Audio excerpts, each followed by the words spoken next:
By default, a base language model treats every single prompt as an isolated event. It suffers from systemic amnesia, where the context of any interaction is wiped entirely clean the moment an answer is generated. Statefulness is the engineering bridge that solves this. It is the architectural layer that transitions a model from a simple, stateless responder into a continuous agent capable of personalization and contextual reasoning. To force this continuity, developers usually start with a straightforward, naive approach. They initialize basic lists or arrays to hold the conversational history. This code block displays the baseline assumption. We define a memory system class, setting up one array for short-term inputs and a second array for the long-term log. The structural flaw occurs in the execution. To feed the prompt, the system relies on concatenating the recent short-term messages with the entirety of the long-term historical array. This creates an immediate mathematical problem. With every new user interaction, that long-term variable geometrically expands. It scales up until it collides directly with the model's hard-coded context window limit. Even before hitting that absolute limit, the operational efficiency collapses. Processing massive, bloated historical payloads with every single query causes severe latency spikes during inference. The output quality also degrades. When an LLM is flooded with overwhelming context, true memory architecture requires a completely different mindset. It is a retrieval problem, not a standard database storage problem. Treating language model memory like a bulk database append operation guarantees system failure at scale. Statefulness relies on a purpose-built data pipeline. To bypass the append trap, we have to break memory down into 3 distinct architectural tiers, categorized strictly by their temporal relevance. This diagram outlines the structure. Tier 1, short-term memory, is working RAM for conversation continuity. It uses an n-message sliding window, dropping oldest messages to maintain low latency. Tier 2 is long-term memory, persistently logging historical interactions and factual user details over time.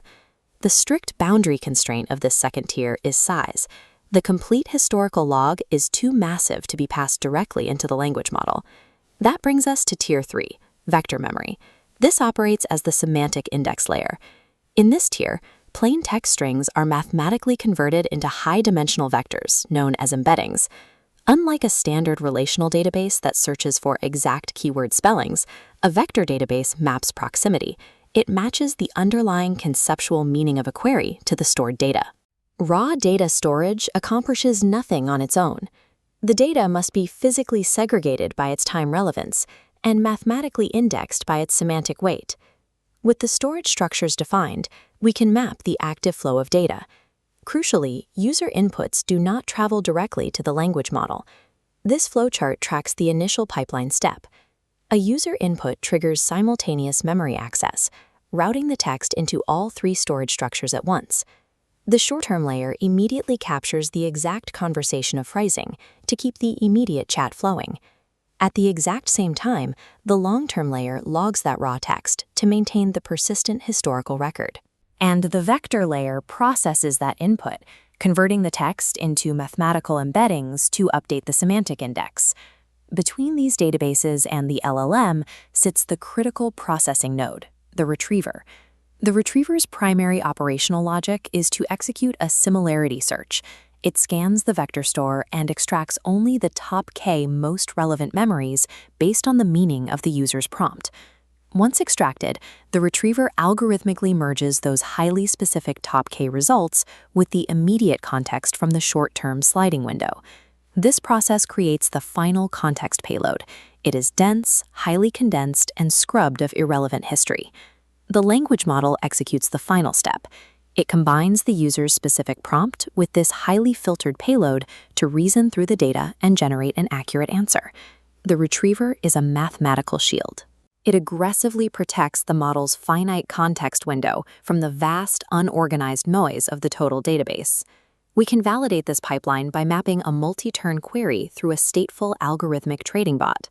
Suppose a user inputs a series of disconnected commands over several days, setting a breakout buy point, defining a 50-point stop loss, and setting a target of 150. Over time, the pipeline discretely routes these separate variables. It embeds them into both the long-term historical log and the vector semantic store. Later, the user submits a vague query. What is my strategy?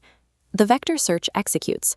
The mathematical concept of a strategy connects with the embedded breakout data, even though the user never typed the specific keyword. The retriever filters the results. It completely ignores months of unrelated long-term data, bypassing irrelevant chat logs to find the signal. The finalized context payload contains exactly 3 items: the buy condition, the stop loss, and the target. Nothing else passes to the LLM. The language model analyzes those 3 parameters and outputs a highly specific, perfectly contextualized summary of the complete trading strategy. Compared to the baseline method of appending the entire database to the prompt, this retrieval operation requires a fraction of the tokens. This highly contextualized agentic response is the direct result of a ruthless filtering operation executed milliseconds before inference. This split screen illustrates the architectural divide. On the left is the baseline assumption. On the right, the multi-tiered retrieval pipeline. The fatal flaw of the system on the left is treating memory as a bulk loading task. The efficiency of the system on the right comes from treating memory as a dynamic search and assembly task. To optimize this further, production systems introduce memory compression. Instead of keeping raw logs indefinitely, active systems periodically summarize old conversational data into brief, actionable preference strings, stripping out conversational filler to save database space. This total architecture is defined as a hierarchical memory system. By linking immediate short-term RAM, summarized mid-term preferences, long-term persistence, and vector semantic search, developers create a unified, queryable knowledge graph. The ultimate engineering metric for statefulness is the ratio of relevant signal to irrelevant noise in the final payload.